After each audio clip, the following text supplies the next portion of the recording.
Eh Clément, viens voir, il y a Tonton Pat, il a fait une nouvelle vidéo.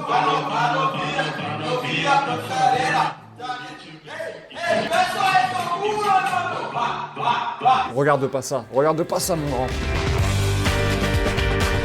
Bienvenue dans la quotidienne, Tonton Pat va bien, on est rassuré, on passe à autre chose. Parce que l'événement de la journée d'hier, évidemment, c'était la visite d'Emmanuel Macron à Clairefontaine, le chef de l'État arrivé à la mi-journée avec sa femme. Jingle, une journée au château. Premier renseignement, c'est Didier Deschamps qui nous le donne. Bienvenue, ça va. C'est pas à côté, Clairefontaine. Oui, comme ça. 57 km, oui, c'est loin, c'est la distance entre l'Elysée et Clairefontaine. Après le coach, le président est donc allé saluer les joueurs. Petit 1, on est tous avec toi, Samuel. Très bien. Très bien. Très bien. Heureux d'être avec vous. Hello, darkness, my old friend.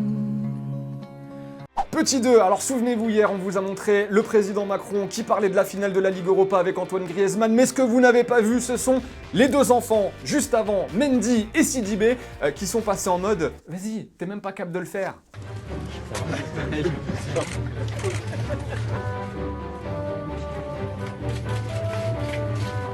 Sidibé qui d'ailleurs se transforme en statue du musée Grévin dès qu'il voit le président. J'ai tendance à bloquer, j'ai tendance à bloquer, j'ai tendance à bloquer, j'ai tendance à bloquer, j'ai tendance à bloquer. Alors le truc cool, c'est qu'Emmanuel Macron aussi hier a pu croiser l'un de ses futurs ministres, l'occasion pour les deux hommes de faire un point sur l'avancement des dossiers en cours. Ça va bien? Oui, très bien. Les projets qu'on a portés là avancent. On va au...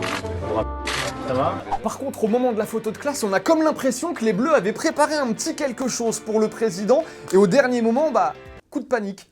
À 3 les gars. Ouais. 1, 2, 3. Allez, bleu!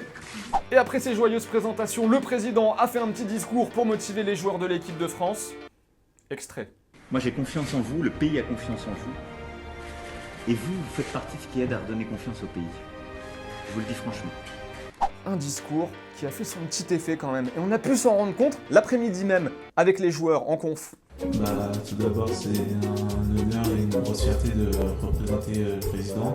Il s'agit de faire ce qu'on sait faire, d'aller le plus loin possible.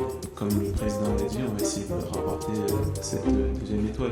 Ils ont très bien retenu le message. Ok, par contre, il y en a un, il a dû prendre des notes pendant le discours et il te fait thèse, synthèse, prothèse, antithèse, conclusion. Regardez. Mais n'oubliez jamais ces 3 valeurs cardinales. Il nous a parlé de 3 points importants. Restez unis. Déjà le groupe, le fait d'être unis, d'être soudés. Ayez toujours le sens de l'effort, parce que c'est ce qui vous a amené là. L'effort qu'on a fait pour arriver jusqu'ici. Et ayez confiance et donnez confiance. La confiance, voilà. Et hier, nous vous avions aussi parlé rapidement du petit coup de pression d'Emmanuel Macron qui avait dit qu'une compétition n'était belle que si on la gagnait. Eh bien, coup de pression, épisode 2. J'ai dit que moi je viendrai vous retrouver quand vous aurez passé l'écart. J'ai bien dit quand, et pas si. Va pas falloir se trouer les gars. Allez, on en a fini avec le discours du président. Hugo Lloris, lui aussi, juste après, a pris la parole. Et juste après encore, certains ont eu la bonne idée de demander à Didier Deschamps de lui aussi prendre la parole. Punchline, direct. Qui c'est qui a demandé coach? Il y en a qui vont pas jouer le premier match. Et pour terminer cette belle journée, les Bleus ont eu l'occasion de partager leur repas du midi avec le président de la République, l'occasion d'offrir un maillot à Emmanuel Macron, floqué numéro 24. Alors dans la séquence que vous allez voir, il y a un message caché pour quelqu'un. Mais saurez-vous le détecter? Vous êtes le 24e, je sais pas si je vous ferai jouer, je pense pas, mais je sais que vous allez être avec nous. C'est un coup à faire la gueule, ça. Je sais que vous l'avez trouvé le petit message, bande de génie.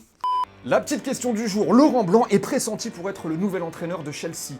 Un ancien entraîneur des Bleus, entraîneur des Blues. Ça vous plaît? On attend vos avis, on attend vos votes, c'est la question du jour. Allez, c'est presque bientôt la fin de la quotidienne, mais avant ça, on peut pas s'empêcher, comme d'habitude, de vous régaler. Le petit maillot de l'Uruguay, s'il vous plaît, est à gagner aujourd'hui dans la quotidienne. Il est magnifique, il est floqué. 2 personnes, comme ça vous choisirez le joueur que vous voulez mettre derrière. Il est à gagner, on s'abonne sur YouTube, on le demande dans les commentaires. Bonne chance les amis, il est magnifique, c'est celui de la Coupe du Monde. Et il est pour vous. Allez, c'est la fin de la quotidienne. Merci encore une fois d'avoir passé ce petit moment avec nous. Comme d'habitude, cette semaine, on se quitte avec un extrait du film diffusé dimanche sur TF1, 98 secrets d'une victoire. Souvenez-vous, en 98, Zidane avait eu un carton rouge face à l'Arabie Saoudite. Ça avait énervé un petit peu Didier Deschamps. On vous repasse un petit peu toute l'histoire là. Allez, très vite, ciao. Et je me rappelle, oui, avoir eu ces propos que je regrette et qui étaient déplacés. Et à peine arrivé à Clairefontaine, au retour, évidemment, il avait été mis au courant. Et je l'ai calmé tout de suite. J'ai dit, Zizou, excuse-moi, j'ai fait une connerie. J'en fais moi aussi. J'aurais pas dû. Et au fait, vous voyez le petit logo Téléfoot au milieu de l'écran, eh bien on clique dessus pour s'abonner. Rejoignez-nous pour avoir la quotidienne dès sa sortie chaque jour et aussi tous les contenus exclusifs de Téléfoot. A tout de suite.